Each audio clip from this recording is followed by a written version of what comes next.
오늘 우리에게 주신 하나님의 말씀은 열왕기상 11장 1절에서 13절까지입니다. 솔로몬 왕이 바로의 딸 외에 이방의 많은 여인을 사랑하였으니 곧 모압과 암몬과 에돔과 시돈과 헷 여인이라. 여호와께서 일찍이 이 여러 백성에 대하여 이스라엘 자손에게 말씀하시기를 너희는 그들과 서로 통혼하지 말며 그들도 너희와 서로 통혼하게 하지 말라. 그들이 반드시 너희의 마음을 돌려 그들의 신들을 따르게 하리라 하셨으나 솔로몬이 그들을 사랑하였더라. 왕은 후궁이 700명이요 첩이 300명이라 그의 여인들이 왕의 마음을 돌아서게 하였더라. 솔로몬의 나이가 많을 때 그의 여인들이 그의 마음을 돌려 다른 신들을 따르게 하였으므로 왕의 마음이 그의 아버지 다윗의 마음과 같지 아니하여 그의 하나님 여호와 앞에 온전하지 못하였으니 이는 시돈 사람의 여신 아스다롯을 따르고 암몬 사람의 가증한 밀곰을 따름이라. 솔로몬이 여호와의 눈앞에서 악을 행하여 그의 아버지 다윗이 여호와를 온전히 따름같이 따르지 아니하고 모압의 가증한 그모스를 위하여 예루살렘 앞 산에 산당을 지었고 또 암몬 자손의 가증한 몰록을 위하여 그와 같이 하였으며 그가 또 그의 이방 여인들을 위하여 다 그와 같이 한지라. 그들이 자기의 신들에게 분향하며 제사하였더라. 솔로몬이 마음을 돌려 이스라엘의 하나님 여호와를 떠남으로 여호와께서 그에게 진노하시니라. 여호와께서 일찍이 2번이나 그에게 나타나시고 이 일에 대하여 명령하사 다른 신을 따르지 말라 하셨으나 그가 여호와의 명령을 지키지 않았으므로 여호와께서 솔로몬에게 말씀하시되 내게 이러한 일이 있었고 또 네가 내 언약과 내가 네게 명령한 법도를 지키지 아니하였으니 내가 반드시 이 나라를 내게서 빼앗아 내 신하에게 주리라. 그러나 내 아버지 다윗을 위하여 내 세대에서는 이 일을 행하지 아니하고 내 아들의 손에서 빼앗으려니와 오직 내가 이 나라를 다 빼앗지 아니하고 내 종 다윗과 내가 택한 예루살렘을 위하여 한 지파를 내 아들에게 주리라 하셨더라. 아멘.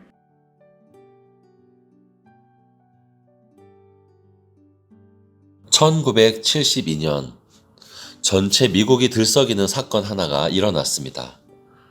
당시 현직 대통령이었던 닉슨 대통령의 재선을 위해서 공화당이 민주당 사무실에 작은 도청 장치를 설치하려다가 발각되었던 스캔들입니다. 오늘날 워터게이트 사건이라고 불리죠. 사실 닉슨 대통령이 처음부터 그 일을 지시한 건 아니었습니다. 그러나 그는 나중에 그 사실을 알게 되었으면서도 그 일을 은폐하기 위해서 더 큰 거짓말과 증거 조작을 하면서 범죄를 확장해 갔다는 것입니다. 사실 당시 닉슨 대통령은 그런 불법 도청을 하지 않더라도 이미 충분한 지지를 받고 있었습니다.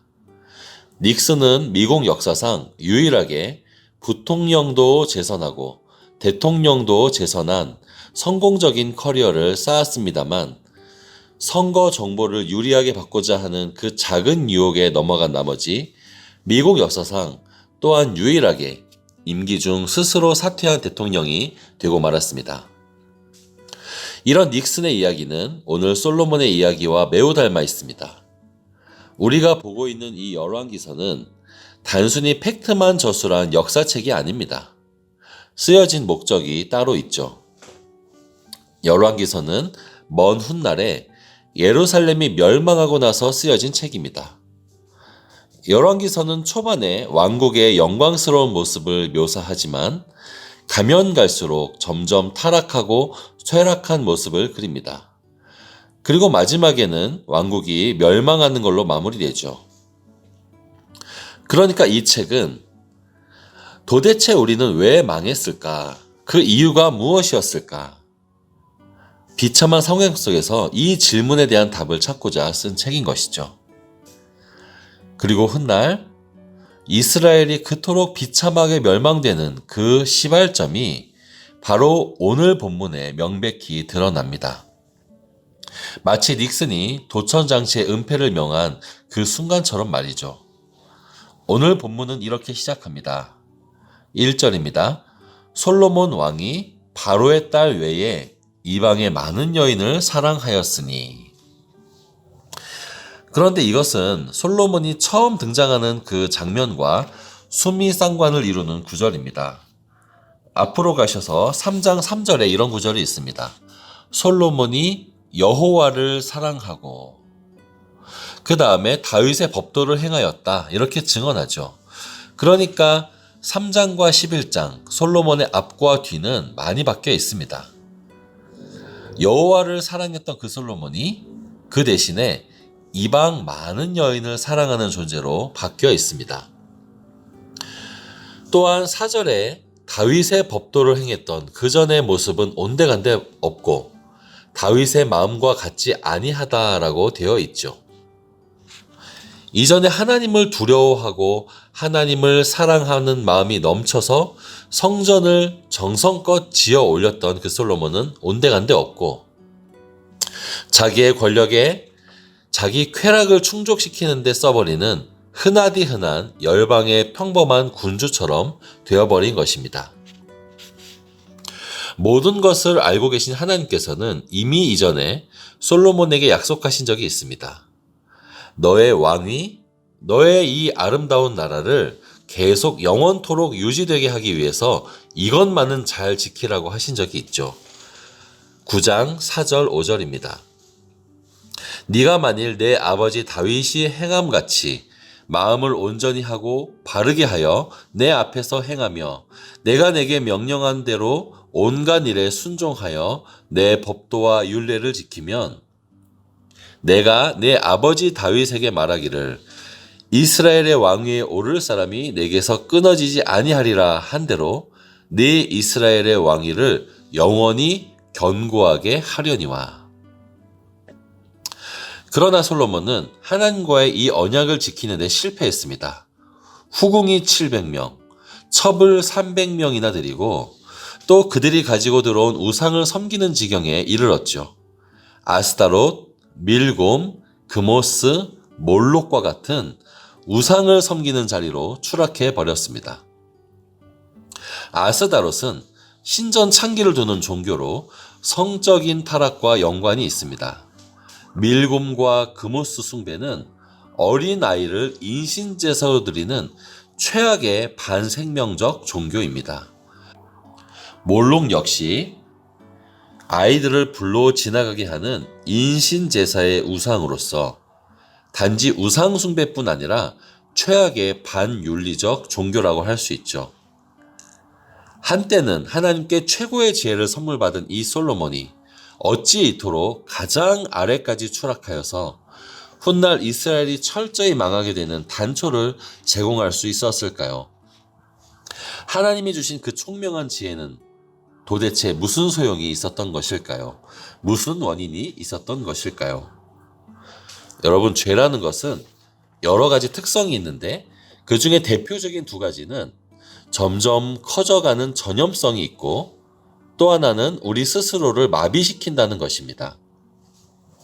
우리가 작은 죄를 스스로 인지하였음에도 이런저런 이유로 그 죄를 방치하면 그 죄는 점점 커지며 또한 동시에 우리 마음과 양심을 마비시킵니다.